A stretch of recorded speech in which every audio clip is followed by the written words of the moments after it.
হাসপাতালে ঢুকে তরুণী চিকিৎসককে ধর্ষণ, খুন, সর্বোচ্চ সাজা ফাঁসি।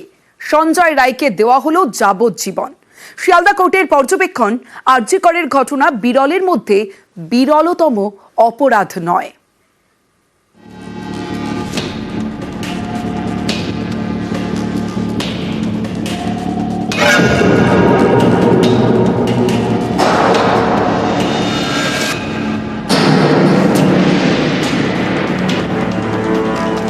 হাসপাতালে ঢুকে মহিলা চিকিৎসককে ধর্ষণ এবং খুন। সঞ্জয় রায়কে ফাঁসির সাজা দিল না আদালত, দিয়েছে যাবজ্জীবন। কারণ শিয়ালদা অতিরিক্ত দায়রা আদালতের বিচারক অনির্বাণ দাসের পর্যবেক্ষণ, আরজি করে ধর্ষণ খুনের ঘটনা বিরলতম নয়। ওকে যাবজ্জীবন দিয়েছে। আমরা আমাদের আর্গুমেন্টে বারবার ধরে বলেছি there has been some laches in the part of the investigation agency, যেটা আগের দিনকে জজ সাহেব যখন সাজা ঘোষণা করেন উনি বলেছেন, তিনি ক্রিটিসাইজ করেছেন ওনার এই ইনভেস্টিগেশন নিয়ে কিছু কনফিউশন ক্রিয়েট হয়েছে। জজ সাহেব আজকে যাবজ্জীবন দিয়েছে। एक केस जो कि पूरी तरह से ऐसा बनता है कि उनको लाइफ इम्प्रिजनमेंट ना होकर उसको डेथ पेनल्टी मिलनी चाहिए थी, वो नहीं हुई। तो मुझे लगता है उस महिला को जो हेल्प मिलनी चाहिए थी या परिवार को हेल्प मिलनी चाहिए थी, आज परिवार भी दुखी होगा और हम सब जो इस केस को फॉलो कर रहे थे हम सब दुखी हैं। গত শনিবার সঞ্জয় রায়কে দোষী সাব্যস্ত করে আদালত।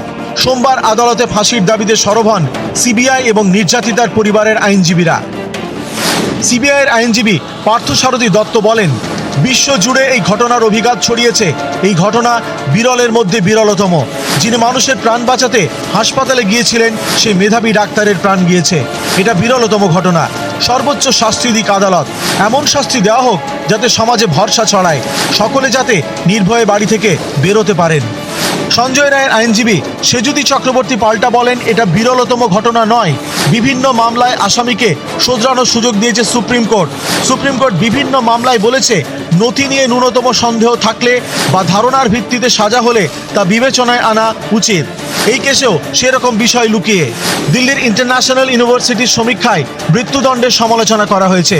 বলা হয়েছে, আসামির মেন্টাল হেলথ, পারিবারিক অবস্থা ভেবে দেখা উচিত। সঞ্জয় রায়কে মৃত্যুদণ্ড না দিয়ে বিকল্প সাজা দিক আদালত। নিহত চিকিৎসকের পরিবারের আইনজীবী অমর্ত্য দে তখন বলেন, আসামির চরিত্র দেখুন, সে সিভিক ভলেন্টিয়ার, আরজি করেছিল, এটাকে অস্বীকার করেনি, কোনো সাক্ষী তার উপস্থিতি নিয়ে সন্দেহ রাখেনি, মৃত্যুদণ্ড দেওয়া হোক। এরপর সঞ্জয়ের আরেক আইনজীবী বলেন, এখনো পর্যন্ত তদন্ত শেষ হয়নি, কি উঠে আসবে জানি না, তাহলে কেন মৃত্যুদণ্ড? সঞ্জয়ের আইনজীবীর উদ্দেশ্যে বিচারক বলেন, আপনারা পরস্পর বিরোধী সওয়াল করছেন, দুই আইনজীবী দুরকম কথা বলছেন, প্লিজ এগুলো করবেন না। 210 নম্বর ঘরে এই সওয়াল জবাবের পর আদালত কক্ষ ছাড়েন বিচারক অনির্বাণ দাস। জানিয়ে দেন দুপুর 2:45-এ সাজা ঘোষণা করবেন। আদালত চত্বরে তখন উৎকণ্ঠা, ফাঁসির সাজা নাকি যাবজ্জীবন, কি শাস্তি দেবেন বিচারক? 2:45-এ আদালত কক্ষে পৌঁছন বিচারক অনির্বাণ দাস। সঞ্জয় রায় সাজা ঘোষণা করেন, ফাঁসি নয়, যাবজ্জীবন। কারণ বিচারকের পর্যবেক্ষণ, আরজি করে ধর্ষণ খুনের ঘটনা বিরলতম নয়। নিউজ 18 বাংলা।